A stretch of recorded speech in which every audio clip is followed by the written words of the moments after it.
Olá, povo de Deus, louvado seja o nome do Senhor, porque nós estamos aqui reunidos nessa transmissão, neste culto de adoração ao Senhor nosso Deus.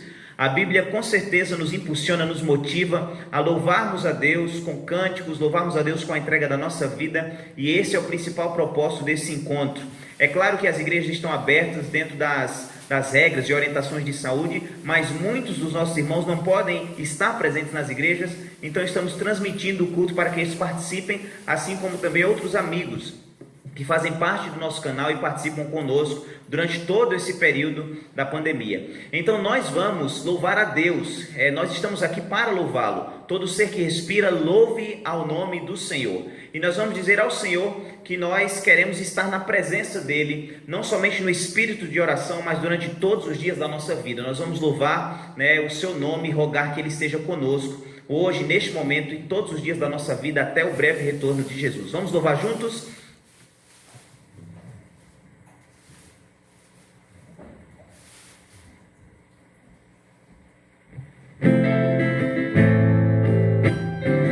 Louve de todo o coração, mesmo que você esteja em casa. Se concentre, este é o momento de louvar ao Senhor. Então busque a sua presença, louvando de todo o coração.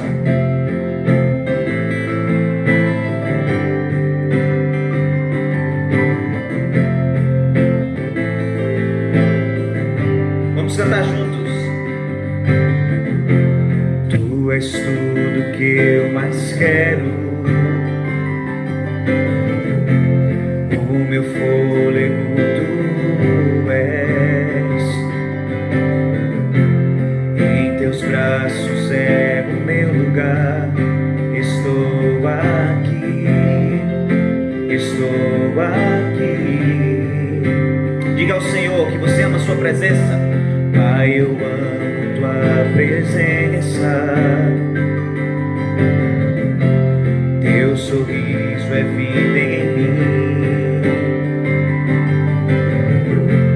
Eu seguro em tuas mãos, confio em ti, confio em ti.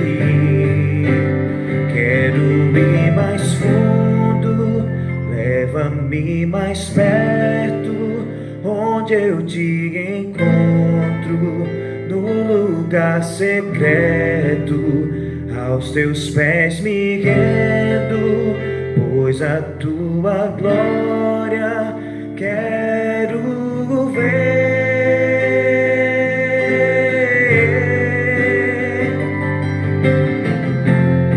Com o mesmo anseio do salmista, nós buscamos a Deus de todo o coração. E nós fazemos a oração de Moisés: Senhor, mostra-nos a tua glória. Nós queremos aprofundar nossa experiência contigo. Que este seja o seu desejo hoje e todos os dias de sua vida. Vamos buscar a Deus em louvor, em adoração. Diga a Ele que você ama a sua presença, ama estar diante da sua face. Vamos louvar.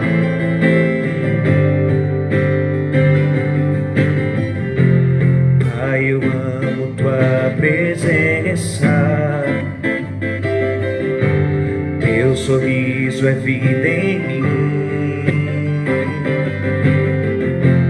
Eu seguro em tuas mãos, confio em ti, confio em ti.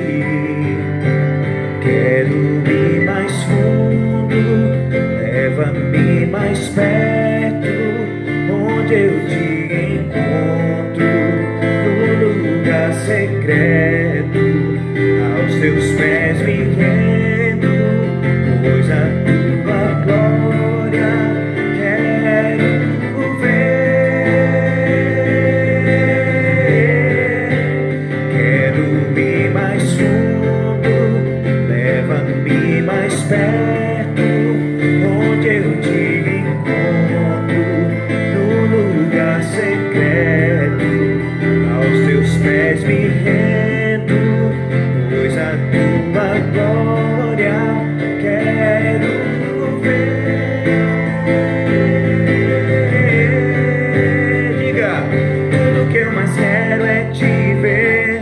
Me envolva com tua glória e poder. Tua majestade é real, tua voz ecoa em meu ser. Tudo que eu mais quero é te ver. Me envolva com tua glória e poder. Tua majestade majestade é real, tua voz ecoa em meu ser. Tudo que eu mais quero é te ver, me envolva com tua glória e poder. Tua majestade é real, tua voz ecoa em meu ser. Tudo que eu mais quero é te ver, me envolva com tua glória e poder. Tua majestade é real, tua voz ecoa em meu ser. Quero ir mais fundo, leva-me mais perto, onde eu te encontro, no lugar secreto. Aos teus pés me rendo, pois a tua glória quero ver. Quero ir mais fundo, leva-me mais perto, onde eu te encontro, no lugar secreto. Aos teus pés me rendo, pois a tua glória quero ver.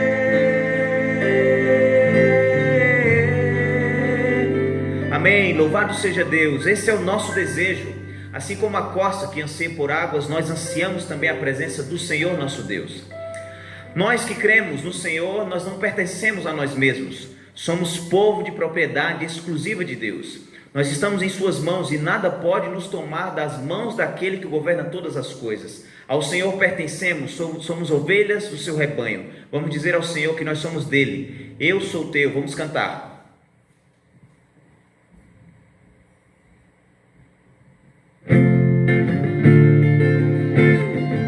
O louvor deve ser envolvido, motivado, com ânimo, alegria, porque feliz é a nação cujo Deus é o Senhor. Vamos louvar de todo o coração, com alegria.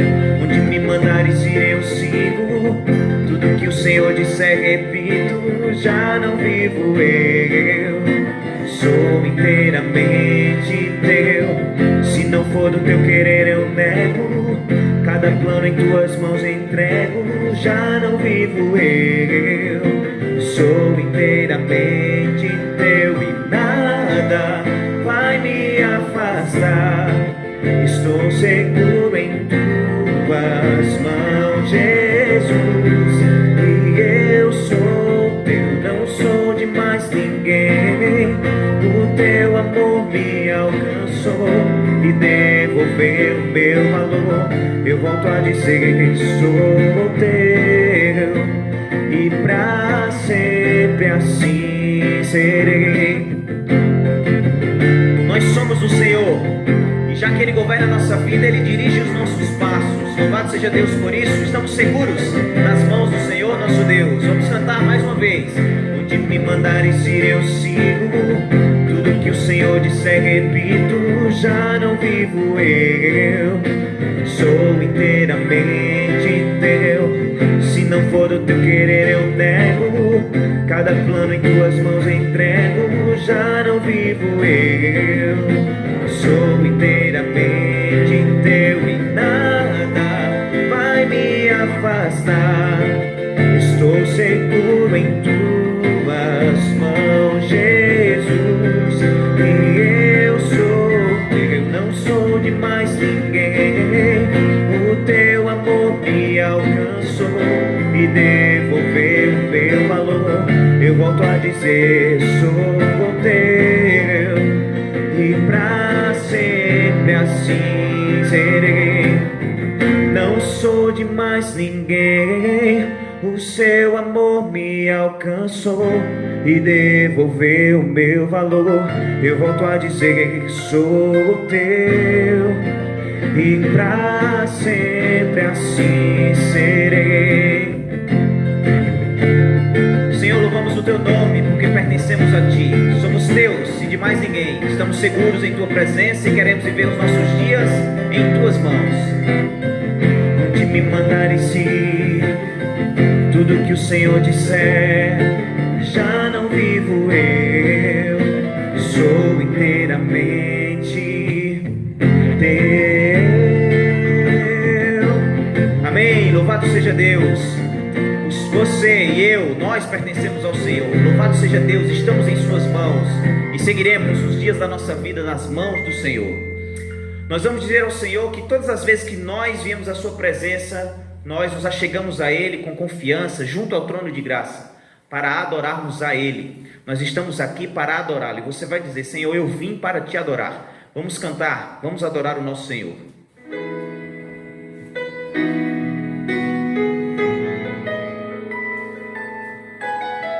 Não existe nenhum Deus como o nosso. O Deus que se fez homem, habitou entre nós para se fazer conhecido.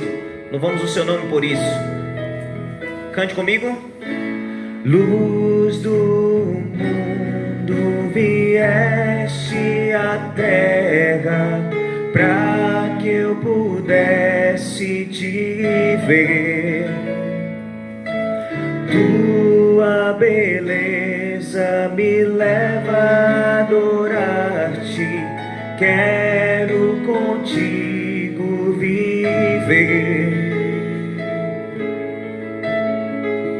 Vim para adorar-te, vim para servir-te, vim para dizer que és meu Deus. És simplesmente amável, totalmente digno, tão maravilhoso para mim.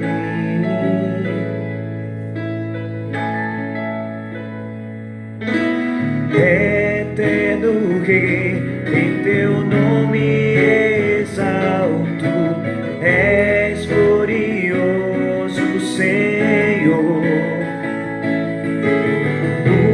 Humildemente vieste à terra para provar seu amor.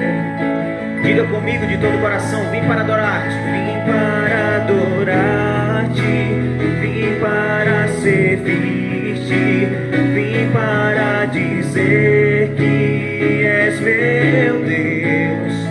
És simplesmente amável, totalmente digno, tão maravilhoso para mim.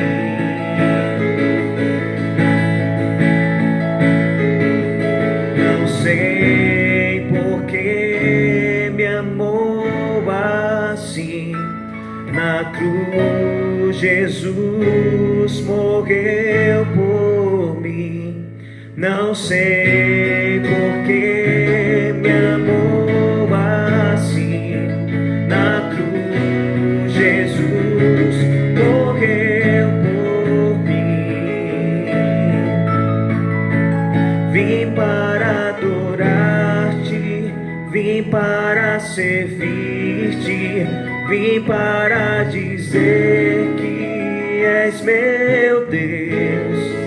És totalmente amável, totalmente digno, tão maravilhoso para mim.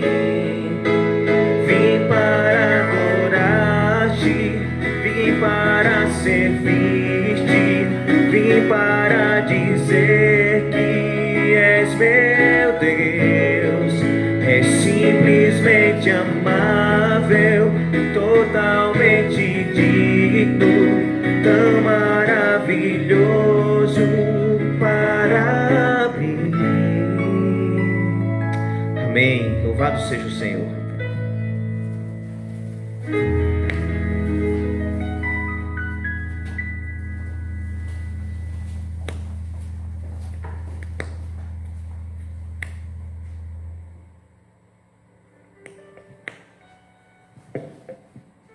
Esse é um momento especial. Já estamos em momentos especiais aqui, né, louvando a Deus. Mas esse é um momento em que nós podemos nos lembrar daqueles que estão precisando de uma oração, estão precisando de um apoio, de uma ajuda. E eu tenho certeza que você conhece alguém, algum parente, algum amigo, um colega de trabalho, um colega aí de faculdade, enfim, que precisa neste momento de um apoio de Deus. E Deus, Ele usa pessoas, nos usa para apoiar essas pessoas, para ajudá-las. Então, eu quero convidá-los nesse momento para que a gente possa orar, falar com Deus, colocar essas pessoas em suas mãos neste momento. Mas, além disso, nos colocar na mão de Deus para que a gente possa ser usado por Ele e ajudar essas pessoas na medida em que nós temos capacidade. Eu gostaria de convidar você aí na sua casa, que feche seus olhos, nós vamos falar com Deus neste momento. Ó Deus, te agradecemos, Pai, porque temos a oportunidade de te adorar, de te louvar. Te agradecemos, Senhor Deus, porque ainda que estamos passando por momentos difíceis, por uma situação ainda complicada em todo o mundo, nós temos a certeza de que o Senhor está à frente deste planeta. Queremos, Senhor Deus, neste momento, colocar em Tuas mãos aquelas pessoas que nós conhecemos e também, Senhor Deus, aquelas pessoas que nós não conhecemos, mas estão passando por dificuldades. Seja por uma dificuldade financeira, seja uma dificuldade de saúde, seja por alguma preocupação ou alguma luta, Senhor Deus, espiritual ou uma luta psicológica também, tendo em vista o cenário em que estamos vivendo. Por isso queremos te rogar, ó Deus, que a Tua mão esteja sobre estas pessoas e, por favor, Senhor, nos usa para aliviarmos o sofrimento do nosso irmão. Nós oramos em nome de Jesus. Amém.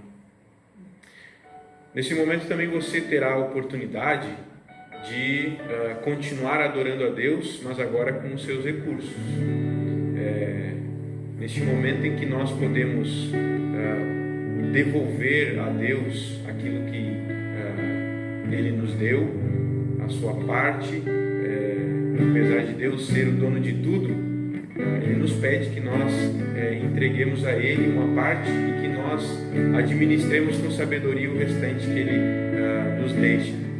Também nós temos a oportunidade aqui de ofertar para que aquelas pessoas que ainda não conhecem o Evangelho, para aquelas pessoas que ainda não conhecem a sua palavra, tenham a oportunidade da mesma forma que você e eu tivemos um dia. Então, você que está aí na sua casa, nós vamos de forma simbólica aqui ofertar na nossa Little House, mas você também tem a oportunidade de fazer através do aplicativo 7Me. Então nós neste momento vamos adorar a Deus com os nossos recursos.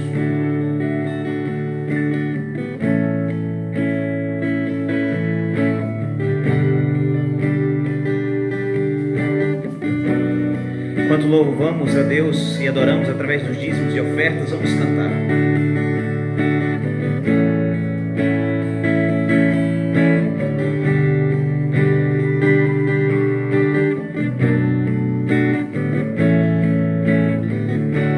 Vamos cantando.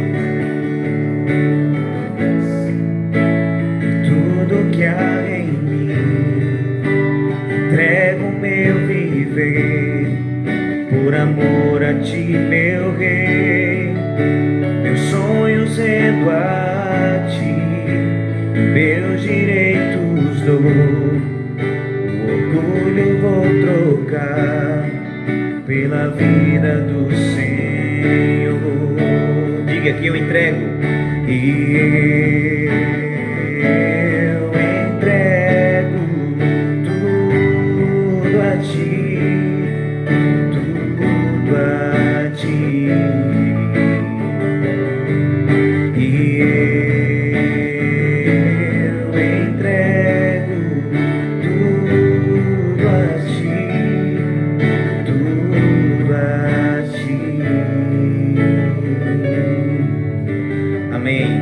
Seja Deus, porque a adoração não é somente louvar, mas também nós reconhecemos que o Senhor é Deus através da entrega da nossa vida e também da entrega dos dízimos e das ofertas.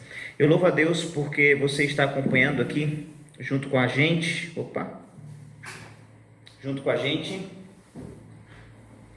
E também louvo a Deus por causa que nós temos a participação, o apoio desta equipe que tem se dedicado para a gente transmitir este culto de louvor a Deus e também contar com a participação sua que está aí acompanhando esse momento, né?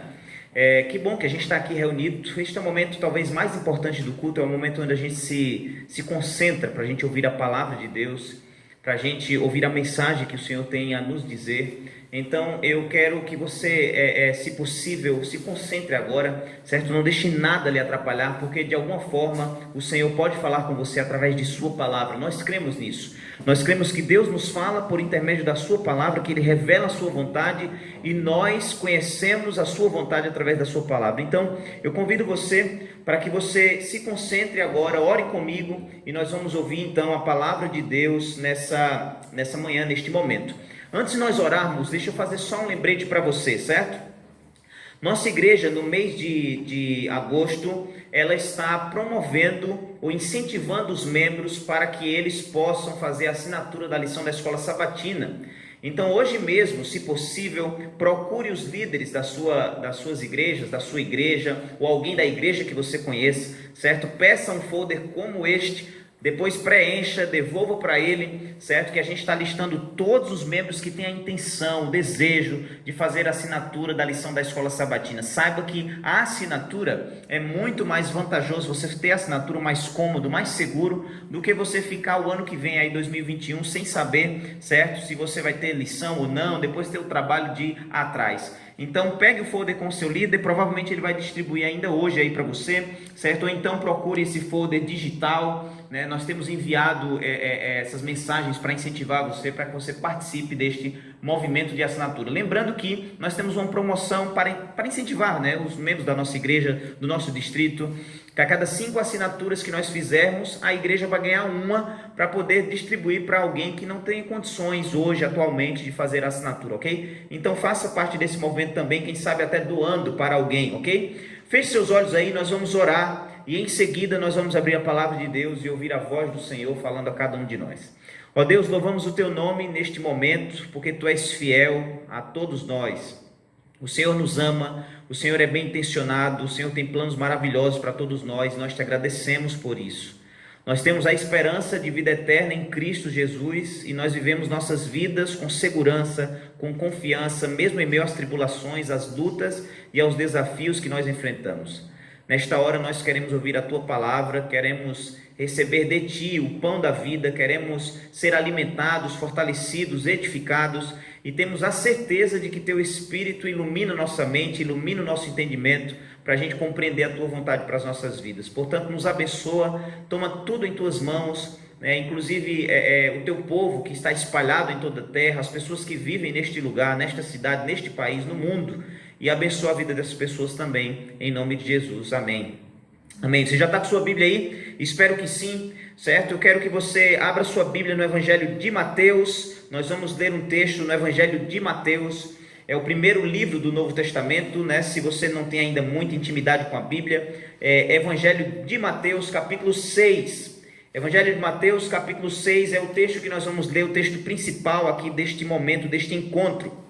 Mateus, capítulo 6. Eu não sei se você sabe, mas nós estamos numa série especial aqui, nesses encontros, uma série falando sobre o reino de Deus. E nós já estamos nessa série há alguns encontros, algumas transmissões que nós fizemos foi sobre esse tema, o reino de Deus. E o nosso objetivo é descobrirmos os segredos ou as coisas que Deus revelou acerca do seu reino e como nós podemos vivenciar essa realidade do reino.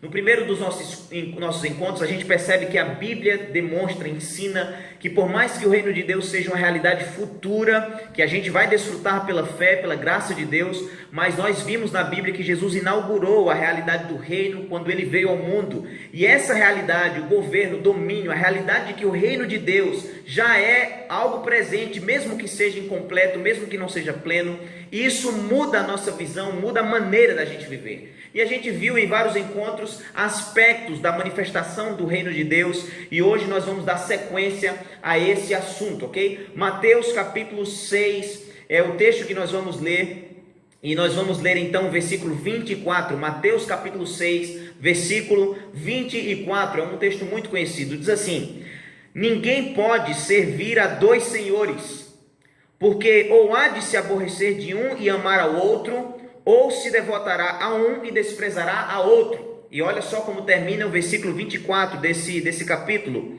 Vocês não podem servir a Deus e ao mesmo tempo as riquezas. Vocês não podem servir a Deus e ao mesmo tempo as riquezas. Hoje a gente vai conversar um pouquinho sobre o reino de Deus e o dinheiro, a relação entre o reino de Deus e o dinheiro, ok? É certo, e a gente percebe isso pelas notícias, pela maneira como as pessoas vivem, que as pessoas correm o risco de fazer de tudo pelo dinheiro. A gente já viu notícias na televisão, nas redes sociais, em jornais, que pessoas cometem absurdos por causa de dinheiro. Eu não sei se você lembra do caso da Suzanne von Richthofen, que planejou a morte de seus pais por causa da herança, do dinheiro que eles tinham.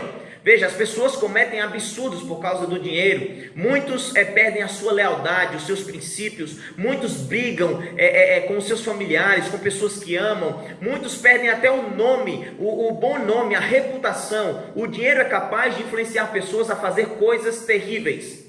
Um filósofo chamado Nietzsche disse que em determinado ponto da história da humanidade, Deus seria substituído pelo dinheiro, e eu acho que ele acertou na mosca. Não no sentido de que Deus é menor que o dinheiro, mas a maneira como as pessoas considerariam o dinheiro. As pessoas, de certa forma, colocariam o dinheiro no lugar de Deus, numa posição superior a elas. Faria de tudo para servir e alcançar o recurso, o dinheiro, o poder. O dinheiro está relacionado no mundo secular ao poder, ao status, ao valor. O dinheiro está relacionado a você ter o controle sobre as coisas, você poder comprar, você poder negociar, você poder desfrutar dos prazeres da vida. E Jesus, em seu Sermão do Monte, onde nós acabamos de ler, ele fala exatamente sobre o dinheiro. O Sermão do Monte, ele é um sermão que Jesus proclamou, muito conhecido.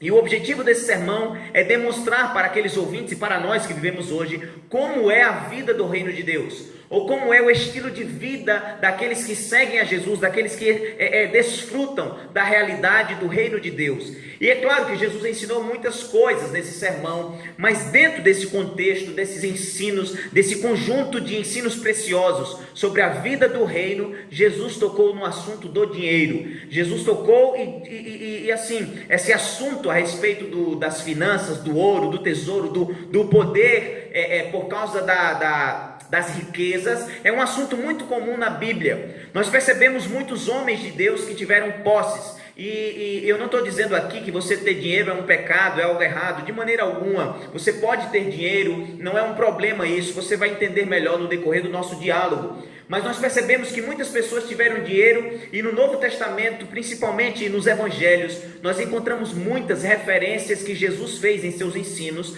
às riquezas.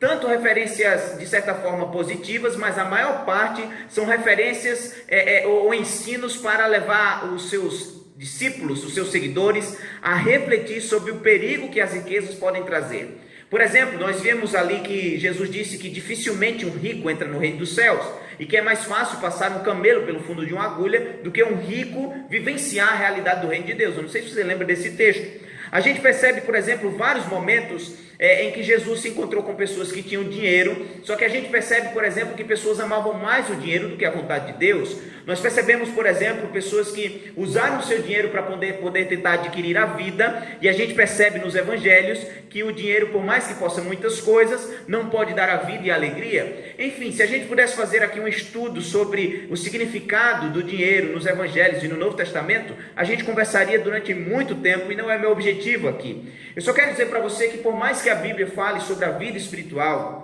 sobre a vida de relacionamento com Deus, sobre o céu, sobre a esperança, sobre a fé, a Bíblia também toca nesse assunto do dinheiro. E por que ela toca nesse assunto do dinheiro? É exatamente porque o dinheiro sempre esteve relacionado com a vida humana. Então, por mais que a Bíblia tenha sido escrita há muitos anos atrás, visto que vivemos ao redor desta situação de dinheiro, nós precisamos de dinheiro para viver, então eu posso dizer que o conteúdo da Bíblia acerca do dinheiro é muito relevante para os nossos dias. O conteúdo da Bíblia é muito relevante para a sociedade contemporânea, quer você creia, quer você não, mas a Bíblia tem orientações sobre os perigos que o dinheiro pode trazer para a vida humana. E hoje eu quero conversar sobre, então, a respeito do dinheiro. Veja, Jesus deixou claro no seu Sermão do Monte que é impossível nós servirmos a Deus e às riquezas. É impossível nós servirmos a Deus e às riquezas. Quando Jesus disse isso, ele não estava sendo contra o dinheiro necessariamente, mas ele estava mostrando que o dinheiro pode exercer um papel, assim como Nietzsche disse, de Deus sobre a vida de alguém. E no reino de Deus, nós que vivemos essa realidade do reino de Deus, visto que Deus domina e governa todas as áreas da nossa vida, então sob o governo de Deus, sob o reino de Deus, então nós precisamos entender como lidamos com o dinheiro. Veja, nós entendemos no decorrer dos nossos encontros que a noção, o conceito de que Deus reina é mais do que referente a um local. Não estás falando de uma geografia, de um lugar que Deus reina no céu, não é isso. É a maneira ou a manifestação do domínio de Deus. Então, alguém que vive sob o domínio de Deus, vive sob o seu comando, que o adora, que o reconhece como soberano Senhor, tem sua vida dominada em várias áreas exatamente por esse Deus. O comportamento, a maneira de viver, o estilo de vida, o propósito da existência. E claro, se o dinheiro faz parte da nossa vida, então no reino de Deus, no governo de Deus, na manifestação do seu domínio, precisamos entender como lidar com o dinheiro, nós que vivemos no reino de Deus. Se você esquecer de tudo que eu disser para você, não esqueça do que eu vou dizer agora. E talvez essa frase seja a mais importante desse sermão. Jesus deixou claro para nós que no reino de Deus, ou sob o governo de Deus, o dinheiro não é senhor, o dinheiro é servo. Dinheiro serve, mas não manda. Dinheiro serve, mas não governa, porque no reino de Deus, tudo está sob o domínio de Deus e não de outras coisas. Obviamente o dinheiro não pode estar em primeiro lugar, o dinheiro não pode dominar nossa vida, nós não podemos viver para isto, nós não podemos desgastar-nos por causa do dinheiro, porque nós vivemos sob o governo de Deus, e se Deus está sob o comando de todas as coisas, como nós cremos, visto que o reino de Deus é uma realidade, então o dinheiro serve, ele não comanda. Você entendeu isso? Essa visão é tão plena na Bíblia, que na própria manifestação do reino de Deus plenamente, a gente percebe que o dinheiro, o ouro, as joias, no reino de Deus, na cidade santa, de acordo com o Apocalipse descreve, não passa de material para chão. Diz que o chão é feito de ouro, os muros são feitos de ouro. Veja, no reino de Deus, de certa forma, o ouro não tem muito significado. Ele serve para algo, mas ele não domina, ele não é a prioridade, ele não é o principal. Eu não sei se você sabia, mas a Bíblia dá diretrizes para aquele que vivencia a realidade do reino de Deus, de como lidar com o dinheiro. O ponto que eu quero tocar aqui está lá em 1 Timóteo, capítulo 5. Abra sua Bíblia aí. 1 Timóteo, capítulo 5. E nós vamos ler o versículo 8. 1 Timóteo, capítulo 5, verso 8. E vamos descobrir o primeiro propósito que a Bíblia apresenta a respeito do dinheiro. Lembrando que esses propósitos que eu estou apresentando aqui não estão em ordem de prioridades, ok? É mais uma questão didática. O primeiro propósito é 1 Timóteo, capítulo 5, verso 8. Para que serve o dinheiro, já que ele é servo e não senhor? Vamos ler ali, diz assim: ora, se alguém não tem cuidado dos seus, e especialmente dos da própria casa, tem negado a fé, e é pior do que o descrente, ou é pior do que o infiel, como algumas Bíblias trazem. Veja, na realidade do reino de Deus, Jesus nos ensinou que precisamos priorizar o amor a Deus e o amor aos outros, ao próximo. E é óbvio que o próximo, mais próximo de nós, são as pessoas da nossa família, são as pessoas de nossa casa. Assim como viveremos no reino de Deus eternamente, como em família, hoje vivenciamos a realidade de Deus também em nossa casa. Então, no reino de Deus, visto que o dinheiro é servo e não senhor, nós precisamos entender que o primeiro propósito do dinheiro é abençoar a nossa família, é cuidar da nossa família. Só que esse conceito de cuidar, ele é muito amplo e pode ser interpretado de diversas formas. Mas perceba que a Bíblia revela que no reino de Deus nós precisamos viver uma vida simples, não uma vida de exageros, mas uma vida simples, uma vida moderada. E tentando linkar este pensamento, este raciocínio, essa ideia, eu quero dar algumas sugestões de como você pode usar o dinheiro para cuidar da sua família, ok? É claro que dentro da família nós temos muitas necessidades, mas nós precisamos explicar e vivenciar este princípio, visto que o reino de Deus serve para abençoar e cuidar da família, para usarmos os recursos do nosso trabalho para cuidar da nossa casa. Só que como é que a gente cuida da casa? É claro que a gente precisa pegar o dinheiro e usar para provisão e manutenção. E essa provisão e manutenção envolve muitas coisas, é bem óbvio. Envolve moradia, envolve separar dinheiro para alimentação, envolve separar um recurso para comprar uma vestimenta quando necessário, para educar filhos, para quem tem filhos. E é certo que dentro do círculo familiar, nós não só vivemos de comer e beber, mas sempre também necessitamos daquele momento de lazer. Então, quando nós usamos o nosso recurso e cuidamos da nossa família, também estamos manifestando o reino de Deus dentro de casa. Estamos trazendo a realidade do reino de Deus e vivenciando um pouco do céu em nosso lar. É óbvio que no ciclo familiar, Deus espera, visto que Ele domina ali, visto que o reino de Deus se manifesta na vida do pai, na vida da mãe, na vida dos filhos, Deus espera que essa realidade do reino de Deus se manifeste na sua casa. Então, quando o reino de Deus se manifesta, o dinheiro que é servo para nós e não Senhor, nós usamos para a provisão e manutenção da nossa casa, para cuidar da nossa família. E é claro que para a gente poder fazer isso, precisamos fazer isso com muita organização. E eu quero sugerir aqui para você que você se organize para cuidar da sua casa, da sua família. Muitas famílias entram em conflito, em problemas familiares, de discussão, marido que briga com mulher, mulher que briga com o marido, que briga com os filhos, por causa da ausência de recursos ou por causa da má administração dos recursos. Veja como o reino de Deus é uma bênção. Dentro dessa realidade que o reino de Deus existe, se manifesta em nossa vida, veja como Ele nos abençoa nas coisas práticas da nossa vida. E esse sermão vai ser um sermão bem prático. Como é que a gente pode se organizar para abençoar a nossa família e usar o dinheiro para cuidar da nossa família? A gente deve priorizar aquilo que é importante. Muitas famílias pegam o dinheiro e, ao invés de priorizar o que é importante, trocam as ordens das coisas e começam, ao invés de usar o dinheiro para suprir necessidades básicas da vida, usam o dinheiro para coisas supérfluas. E o problema que gera é absurdo, porque isso desperta o senso de consumir algo que é desnecessário. Isso ensina os filhos que eles devem ter o que eles não precisam. Isso gera problemas financeiros e gera problemas relacionais, isso é muito óbvio. Então, separe o dinheiro com orçamento, com planejamento, mas separe os gastos com as coisas necessárias. Em primeiro lugar, as necessidades básicas, que eu citei aqui: alimentação, contas que você precisa pagar, moradia, esse tipo de coisa. Mas veja, quando for possível, aí você inclui alguma outra coisa que você gostaria de adquirir. Mesmo assim, leve em consideração se você realmente precisa disso ou se você está comprando algo que é desnecessário. Quando Deus nos dá os recursos, ou quando Deus permite que sejamos abençoados com o dinheiro, Deus deseja que a gente siga um trilho, um estilo de vida diferente daqueles que não vivenciam no reino de Deus. Porque a Bíblia deixa claro que nós que servimos a Deus, nós somos mordomos, ou nós somos administradores daquilo que Ele nos concede. Veja, isso é tão importante nós entendermos, que mesmo que a gente trabalhe, a gente tenha os recursos nas mãos, quando nós utilizamos os recursos de maneira errada, mesmo na administração da nossa família, nós podemos estar desonrando a Deus. Então, se o dinheiro serve para você a cuidar da sua família, você precisa fazer isso com organização, com seriedade. Nós precisamos, inclusive, fazer isso evitando gastar de maneira desnecessária e, inclusive, fazendo o possível para economizar. Eu não sei se você faz isso, eu não sei se você tem um plano para economizar um pouco do que você ganha.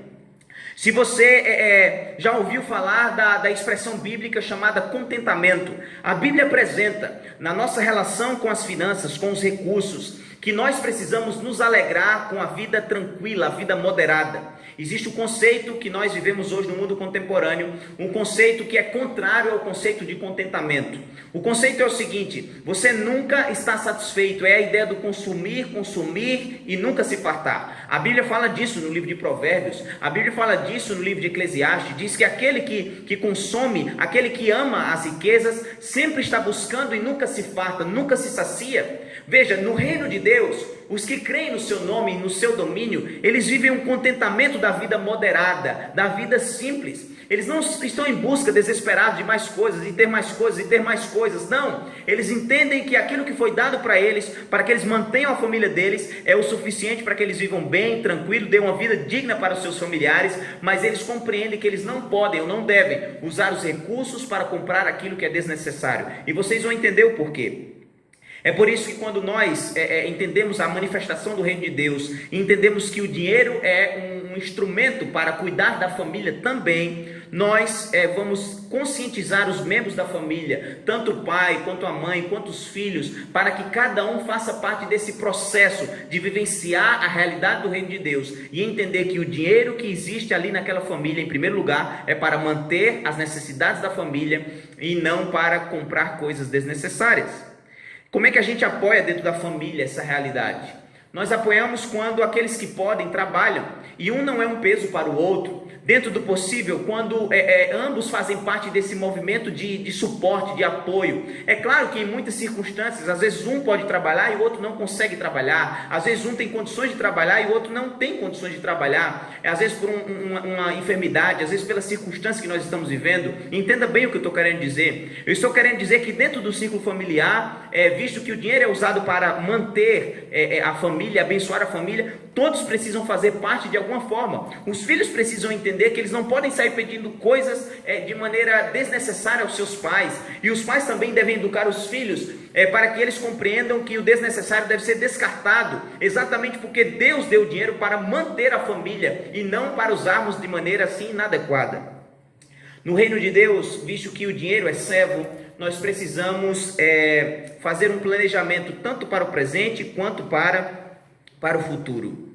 Então, quando você faz uma lista dos gastos mensais, dos gastos das necessidades básicas, você pode incluir alguma coisa que envolva o lazer, que envolva uma viagem? Sim, é claro que pode, isso faz parte da vida. Mas veja, isso é uma coisa que acontece quando os propósitos do dinheiro, a princípio dados na Bíblia, são cumpridos. Quando você não vai sair todo final de semana viajando se você não tem condições de fazer isso. Você não vai sair todo final de semana e vai pedir lanche pelo iFood todo final de semana se você não tem condições de fazer isso. Entenda o que eu estou querendo dizer, haja com sabedoria. Se no reino de Deus o dinheiro é servo e serve para nos abençoar, nós precisamos em primeiro lugar cuidar das coisas básicas e quando é possível a gente planeja para que os momentos de lazer e outras coisas que a gente gostaria de comprar ou ter, a gente faça desde que seja necessário, desde que seja útil, ok? Inclusive é importante que a gente, nesse planejamento financeiro, visto que o dinheiro foi dado para abençoar a família, que a gente guarde ou procure guardar uma porcentagem mensalmente. Às vezes vai ser possível, às vezes não, mas inclua no seu plano, no seu orçamento, tente guardar um pouco de recurso. Por quê? Porque guardar um recurso ajuda você a dar estabilidade para a sua família, tanto no presente quanto no futuro. Quando eu fui casar, o meu professor de teologia, que é um pastor e fez meu casamento, ele me deu esse conselho. O conselho de que eu procurasse viver com a porcentagem do que eu iria ganhar e mesmo que minha esposa depois trabalhasse, fosse acrescentado dinheiro nessa nossa conta bancária, eu aprendesse a viver com o mínimo. Ele me deu esse conselho de aprender a viver com o mínimo, não por uma questão de ser mesquinho, não era esse o objetivo do pastor que me deu esse conselho, mas era com o objetivo de mostrar que eu posso viver com o mínimo, uma vida moderada, e que tudo que vier a mais será um complemento, será algo adicional. E por que ele disse isso? Ele disse isso exatamente pelo conceito bíblico da moderação e do contentamento. Se nós podemos viver com o mínimo, então significa que o que vier extra pode ser algo que a gente deve utilizar com sabedoria e não de maneira desnecessária, de maneira assim equivocada, de maneira errada. Preste atenção, se no reino de Deus o dinheiro serve para cuidar da família, serve para ser uma bênção para nós, quando nós nos desviamos deste propósito, nós podemos estar desonrando a Deus ou saindo do domínio do governo de Deus, e ao invés de vivermos a realidade do reino, estamos vivendo a realidade fora do reino.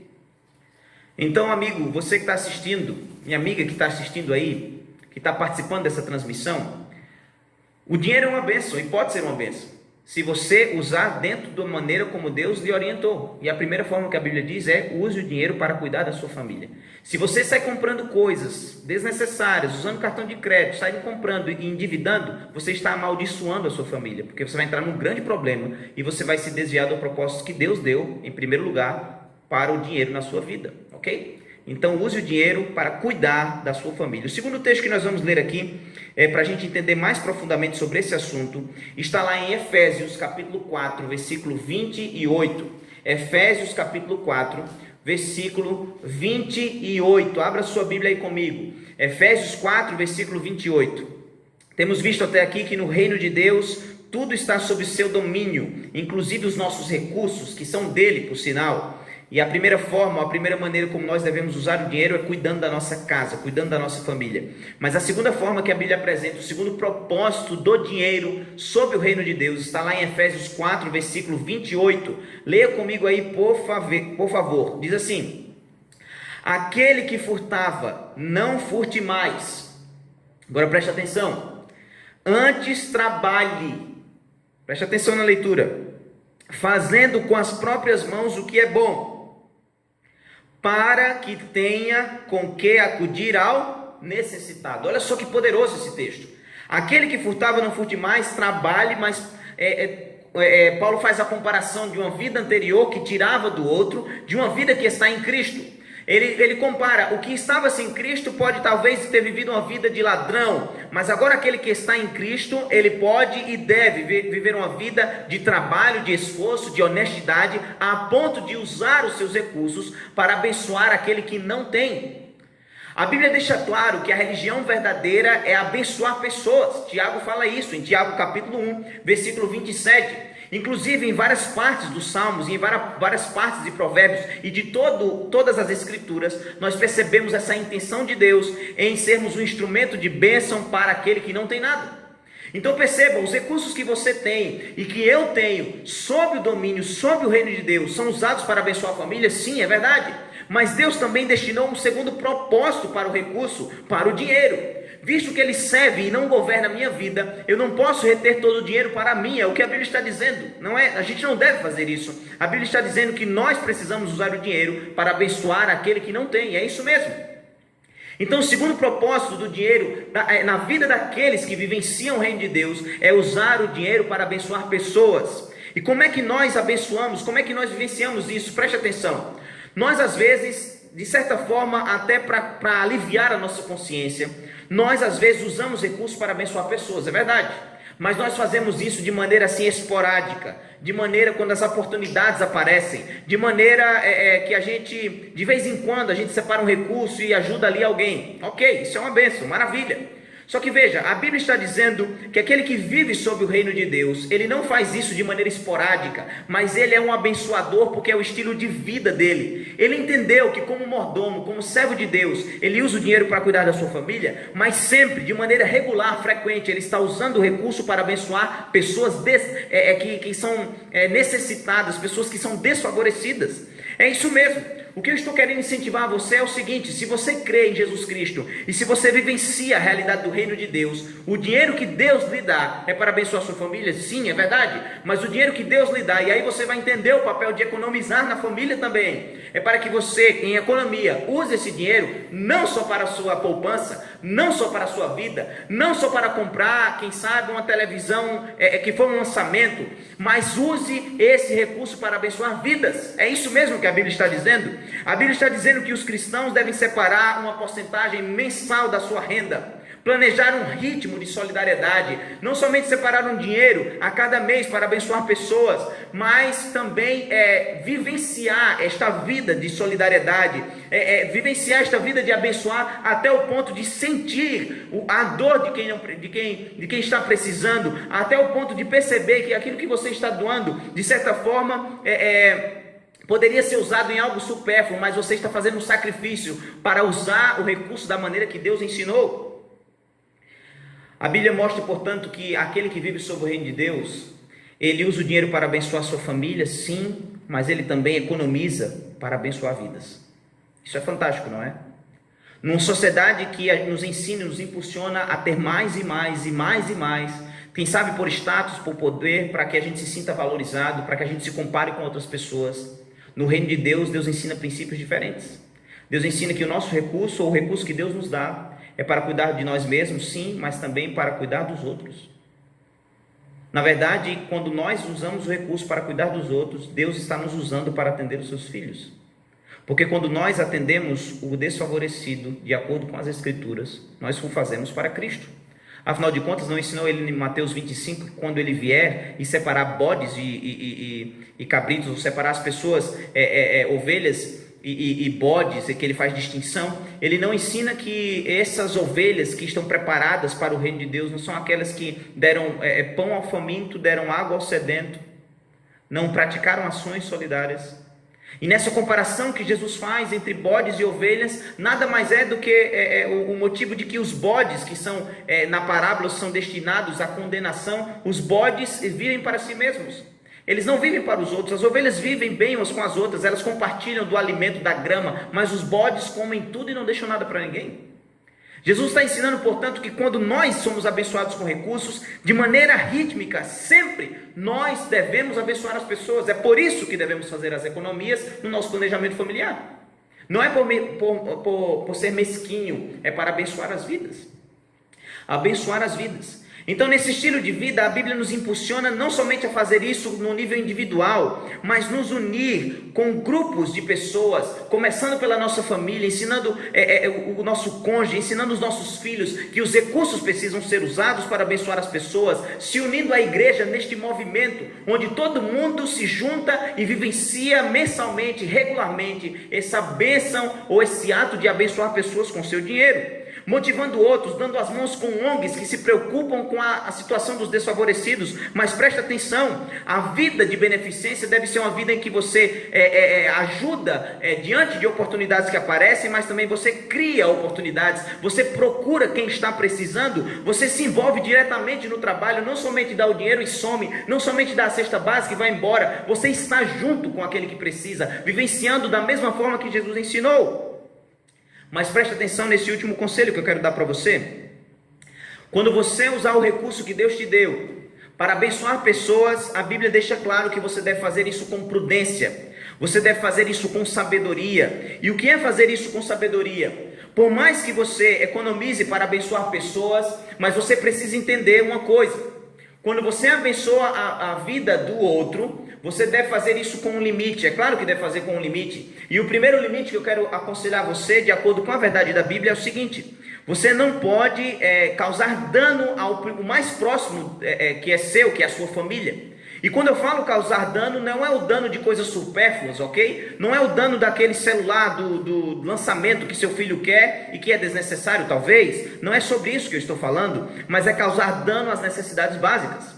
Quando nós ajudamos o outro, nós precisamos pensar também no nosso mais próximo. A gente não vai tapar o sol com a peneira, não vamos cobrir um lado e descobrir o outro. A gente ajuda a nossa família nas necessidades básicas e dentro do possível, no nosso sistema, na nossa organização, no nosso planejamento, nós abençoamos o outro também com prudência. Nós abençoamos e contribuímos para os necessitados, mas preste atenção, a solidariedade, a beneficência não deve contribuir para viciar o necessitado a permanecer necessitado. Pelo contrário, você abençoa o necessitado para que ele se livre dessa situação. É claro que às vezes ele vai precisar de uma ajuda urgente, a gente precisa ajudar, mas a verdadeira ajuda leva a pessoa a sair da prisão onde ela está, a sair do estado de necessidade e passar a um estado de independência. Essa é a verdadeira solidariedade, e isso é ajudar com prudência. Inclusive começar pelos mais próximos. A ordem que a Bíblia apresenta é que eu devo beneficiar necessitados da minha família, um parente, alguém mais próximo. Depois de abençoar os da minha família, eu devo ajudar e abençoar as pessoas necessitadas da igreja, os fiéis. A Bíblia ensina isso. E quem sabe ajudar parentes dos membros da igreja para, enfim, se possível, se necessário, abençoar as pessoas que são desconhecidas. Veja que é uma ordem gradual, é um processo. Eu abençoo, primeiro eu avalio, se tem alguém da minha família e alguém de fora que eu não conheço, eu preciso ajudar primeiro da minha família. Se tem alguém da igreja que precisa, ou alguém desconhecido, eu preciso ajudar primeiro alguém da igreja. É isso que a Bíblia ensina. Ajude quem realmente precisa da ajuda, não saia ajudando quem não precisa, senão isso não é solidariedade. Ajude com o que é necessário, com a necessidade básica. Não vai ajudar ou tentar abençoar alguém com algo que não é necessário, ok? Então a gente percebe que no reino de Deus o dinheiro ele é um servo e não um senhor. E ele serve para cuidar da nossa casa, mas ele também serve para abençoar os outros. E o último aspecto que a Bíblia apresenta do dinheiro, nesses três propósitos que devem ocorrer simultaneamente e regularmente em nossas vidas, é que a Bíblia diz que o dinheiro deve ser usado para contribuir com a pregação do Evangelho. E para isso eu quero que você abra a sua Bíblia rapidamente em 2 Coríntios capítulo, ou melhor dizendo, 1 Coríntios capítulo 9. 1 Coríntios capítulo 9, vamos ler um texto breve aqui e vamos caminhar para o final desta mensagem. 1 Coríntios capítulo 9, verso 11 a 14 diz assim: se nós vos semeamos as coisas espirituais, será muito recolhermos de vocês bens materiais. Verso 12: se outros participam deste direito sobre vós, não temos nós sob maior medida? Entretanto, não usamos desse direito, antes suportamos tudo para não criarmos qualquer obstáculo ao evangelho de Cristo, disse Paulo. Versículo 13 e 14: não sabeis vós que os que prestam serviços sagrados do próprio templo se alimentam, e quem serve ao altar, do altar tira o sustento? Assim ordenou também o Senhor, preste atenção, que os que pregam o evangelho também vivam do evangelho. Paulo abriu mão de seu direito de ser sustentado com as contribuições de uma igreja que crê. Mas ele ensina que da mesma forma que levitas e sacerdotes cumpriam seu ministério e eram sustentados pelo que nós chamamos, e a Bíblia chama, de dízimos, assim toda a obra de Deus deve ser sustentada com essas contribuições. É claro que o nosso parâmetro para devolver os dízimos é o parâmetro bíblico, e a única maneira que a Bíblia demonstra dessa contribuição fixa é através dos dízimos, através dos 10%. Mas se você parar para pensar realmente no princípio que a Bíblia está ensinando sobre o reino de Deus, é que o dinheiro nas mãos do crente, nas mãos daquele que vive o reino de Deus, ele não tem domínio sobre ele não transforma no egoísta, ele não transforma num controlador, ele o transforma naquele que está sob o domínio de Deus, e que o dinheiro é apenas servo e não Senhor. Então ele usa para cuidar da família, ele usa para abençoar, mas ele usa também para que a obra de Deus cresça. A gente sabe, ao ler a Bíblia, as páginas da Bíblia, que os recursos de dízimo devem ser usados na manutenção do ministério em todas as suas faces, quer seja na manutenção de pastores, obreiros, na manutenção de publicações de materiais, de professores de Bíblia. Esse é o destino que a Bíblia apresenta para esses recursos, inclusive investimentos de evangelismo, treinamentos e capacitações. Portanto, nós devemos ser fiéis ao chamado de Deus, ao chamado que Deus nos faz como pessoas que vivem sob o seu reino. E a Bíblia diz que esses recursos devem ser utilizados com a motivação correta, a motivação de adorar a Deus. Mas a principal motivação, eu poderia dizer, não é não somente adorá-lo, mas a principal motivação é exatamente a manifestação do reino. Veja como as coisas se encaixam. Se eu vivo a realidade do reino de Deus, e se eu creio que o reino de Deus se manifestará plenamente, eu contribuo com a realidade desse reino em minha casa. Eu contribuo com a realidade desse reino, abençoando pessoas que não têm, sendo a mão de Deus. Eu contribuo com a manifestação desse reino, mantendo a obra do reino. É por isso que eu devolvo. Eu devo devolver dízimos, não é porque eu tenho medo de ser amaldiçoado por Deus. Não é a teologia bíblica, não é o medo, não é o pavor. Eu devolvo porque eu reconheço que Deus é Deus e Ele domina sobre minha vida, o reino é dele. Mas eu devolvo porque eu tenho uma motivação. A motivação é que a missão do reino se concretize, que o evangelho seja pregado e todos estejam sob o domínio de Deus. Tem um propósito sagrado. Da mesma forma as ofertas. É claro que dízimos e ofertas são coisas diferentes na Bíblia. As ofertas são destinadas à manutenção dos templos e às atividades do templo local. Mas onde é que eu estou querendo chegar aqui rapidamente, para a gente finalizar? Eu estou querendo chegar no seguinte propósito.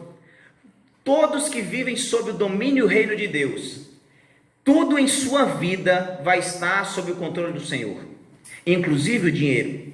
Nós percebemos na sociedade de hoje que o dinheiro manda nas pessoas.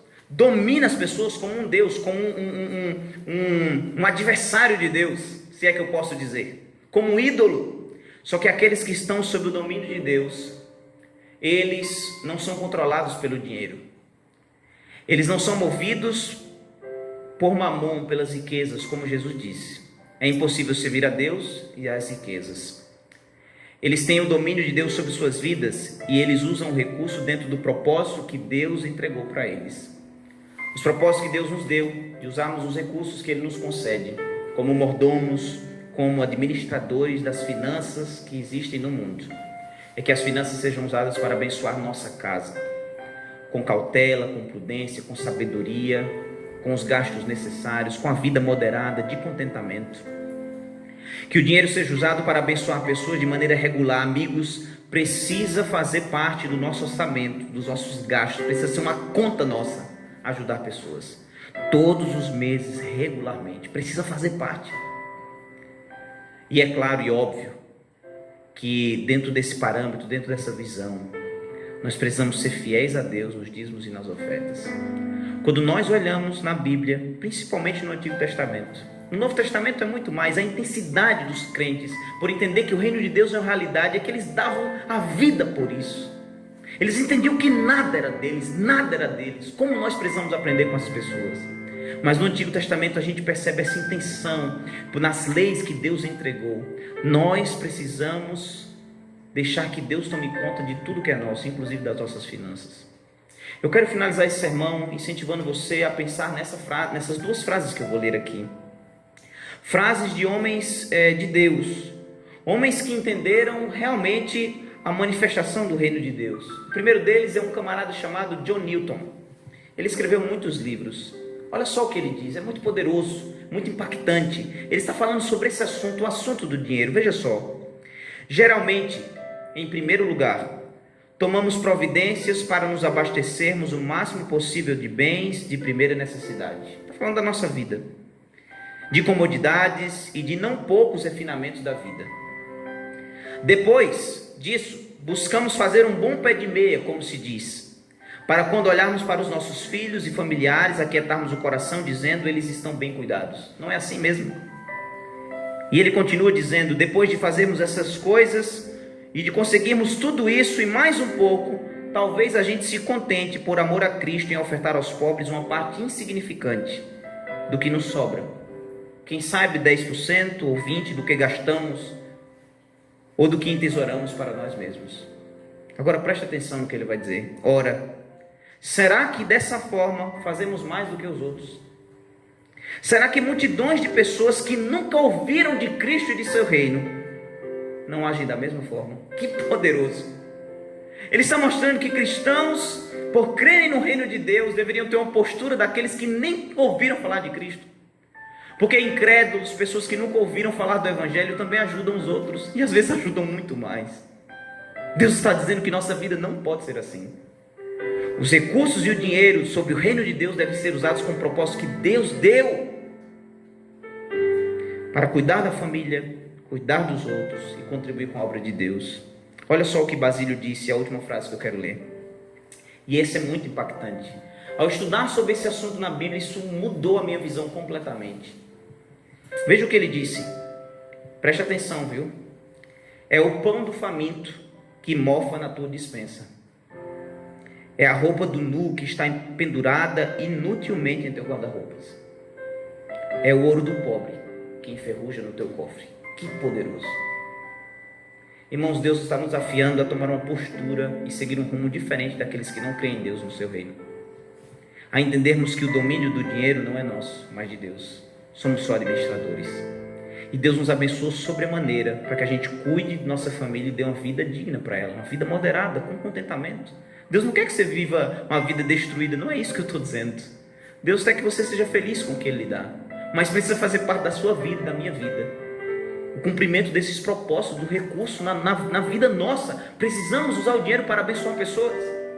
Precisamos usar o dinheiro regularmente para sermos fiéis e contribuirmos com a obra de Deus. Nós precisamos economizar para ajudar vidas e para que o reino de Deus cresça. Como grandes homens e mulheres deram a vida por isso. Quando nós lemos os pioneiros dessa igreja que andavam quilômetros a pé, para terem recursos para publicar folhetos missionários. Que tremendo isso! Ouvemos pessoas como John Wesley, que no final da sua vida não tinha nada, sendo um grande pregador, conhecido, mas sabe por que ele não tinha nada? Porque ele deu tudo para a obra de Deus. Isso é incrível, e não é por causa da igreja, não é isso que eu estou falando, não é por causa de uma instituição, é ser movido para abençoar vidas, é disso que eu estou dizendo. Eu quero fazer um desafio para você, o desafio de que você seja confrontado com o reino de Deus e seu egoísmo cesse. O desafio de que você seja confrontado com o reino de Deus e que Ele dilacere o egoísmo e tire o egoísmo do trono da sua vida. Tire a prioridade dos recursos de sua vida e entenda que se Deus domina, tudo na minha vida precisa estar sob o seu controle. Amigos, vamos parar de buscar coisas supérfluas dessa vida. Vamos parar de buscar coisas supérfluas dessa vida. Quando você pensar em gastar em algo que é desnecessário nessa vida, lembre que tem pessoas que não tem nada em casa para comer.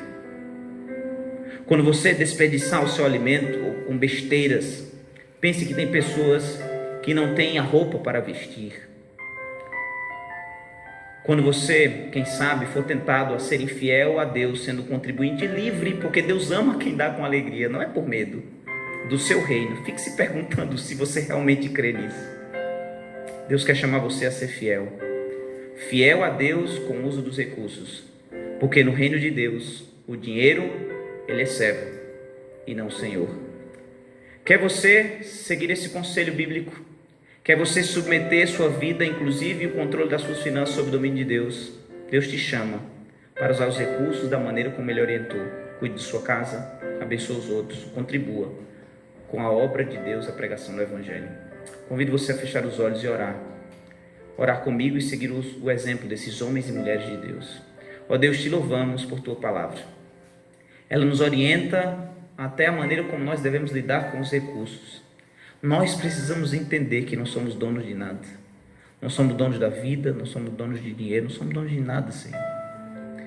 Então, nos ajude a nós que vivemos no reino de Deus, a deixar que tudo esteja sob Teu domínio e que a gente use o recurso da maneira como o Senhor orientou, para cuidar da nossa família, para abençoar o desfavorecido, para contribuir com a pregação do Evangelho através de dízimos e ofertas. Ó Deus, por favor, remove do nosso coração o amor pelas riquezas e coloca em nosso coração o amor pelo Senhor. Nós te agradecemos juntos. Em nome de Jesus. Amém. Que Deus lhe abençoe. Até a próxima.